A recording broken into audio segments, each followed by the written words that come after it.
if any, has Alex Shiner had in trying to tell you guys, or trying to get involved in the football side of it? Well, I know he's had a lot to do with the new uniform, so I think that's been the if you want to talk about his foray in the football. But he was involved. The 6 a.m. meeting thing that came out, I was not involved with that. So you've never had any? No, really... I was asleep at 6 a.m. on Monday. But I'm saying you guys don't about talk about football at all. No. I know you didn't want to share your reaction to Ray and the texting and that, but how were you able to mend that relationship or get it back to where it was before you had found out? Well, I understood the root cause of it. I mean, that Ray is very competitive. He's a former player and has his opinions that he voices, and he made a mistake in trying to share them. So I didn't think that it was that far broken that it needed to be. It wasn't one of those where we're cursing at each other and nothing. There was no blindsiding. It was all very much out in the open, and he and I met like men and looked each other in the eye and moved on from it. Mike, what was the tipping point for Johnny? What was the tipping point for Johnny? Without getting into too many details.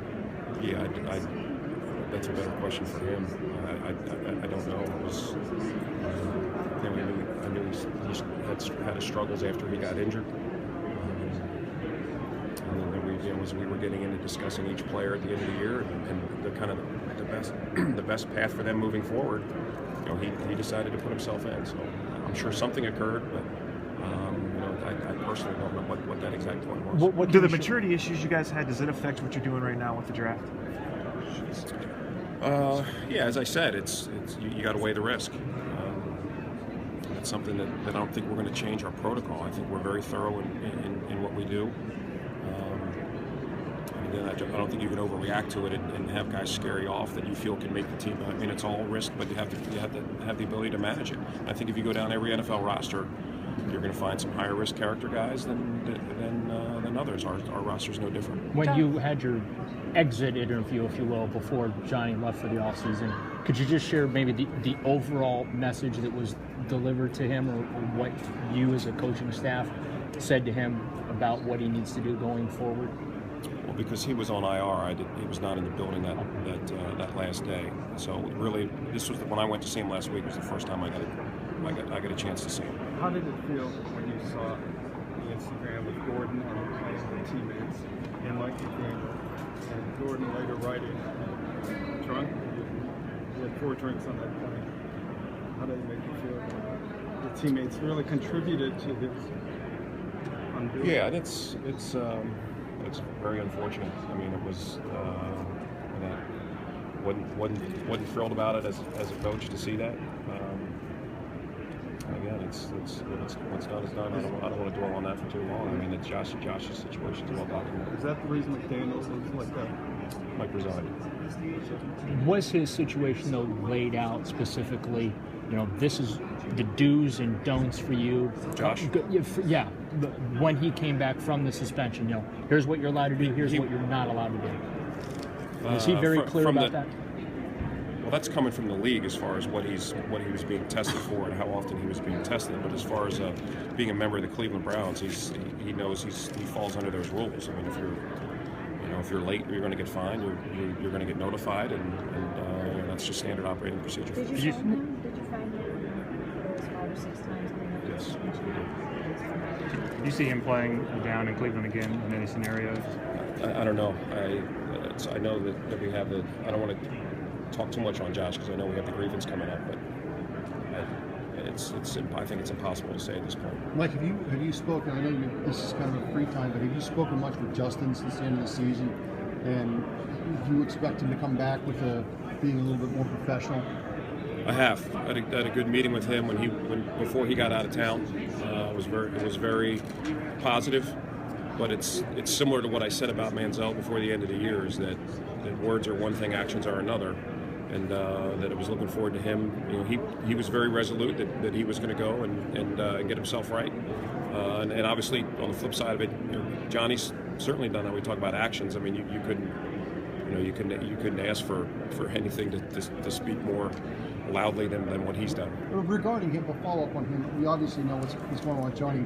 Do you, when you got done with Justin, do you have a better handle on why things went the way they did? Is it just an attitude thing? Is it just a grown-up thing? No, it's more than that. And I really, it's very personal, and I'm not going to get into the details of it.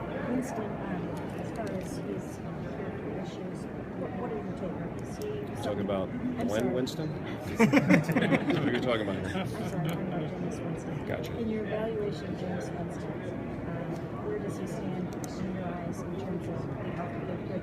Is he still, high on your board? Yeah, and again, I know the board was set in a very preliminary fashion. I just glanced at it, and I haven't gotten the in-depth reports. I know a lot of that information that's kind of a work in progress. So as we get out of the combine and have more defined draft meetings, then I'll have all more information. Scheduled a meeting with Josh McCown. We have not. We have not. It's an option that's being discussed.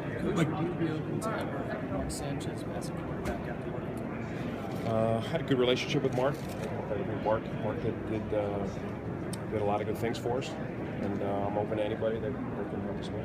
When you look at, obviously you have a lot of needs going into the offseason here, but when people talk about the top 2 quarterbacks in the draft, it's talked about, and if the Browns were to pursue that, it'd be an all-in type of move. It would be costly.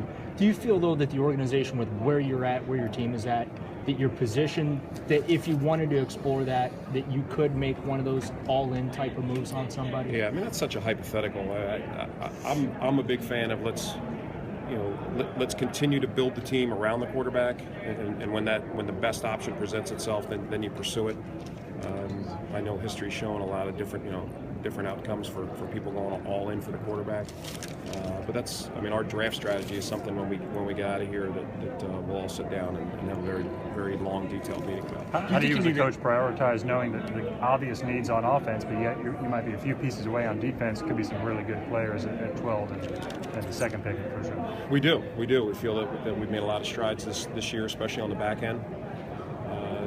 I know it's well documented. Buster going to free agency. That he's somebody that we've been in discussions to try to get back. But we'll wait and see how that plays itself out. But we know that stopping the run is a priority. That we need to shore that up. Do maybe some different things schematically, but more importantly, maybe add a player or two up front that plays into their strength. But we feel we're very close defensively, and obviously much more unanswered questions on the other side. What about a pass rusher? Do you think you need to add one of those, Mike? Yeah, I think it's you go corners and then you go pass rushers on defense when you prioritize the positions. I don't think you can have enough good ones. I mean, you look at Baltimore this year. That they had 4 guys that could roll out. There's McPhee, Upshaw, Suggs, Dumerville. You can roll those guys. You look at Buffalo, as good as they were on defense. It's all the pass rushers they had. So that's something I think you're always looking to find those guys. Hey, Mike, one more thing on Justin, and I know you said it's personal, but is it something that came out of the meetings, or is it something you had known about all year? Yeah, it was not just at those meetings. It was ongoing. Did you know about it before the draft? No. Mike, you think you need to upgrade right tackle on the line? I thought Mitchell had a good year for us. Had some plays he'd want to take back, but we feel very good about where our offensive line is.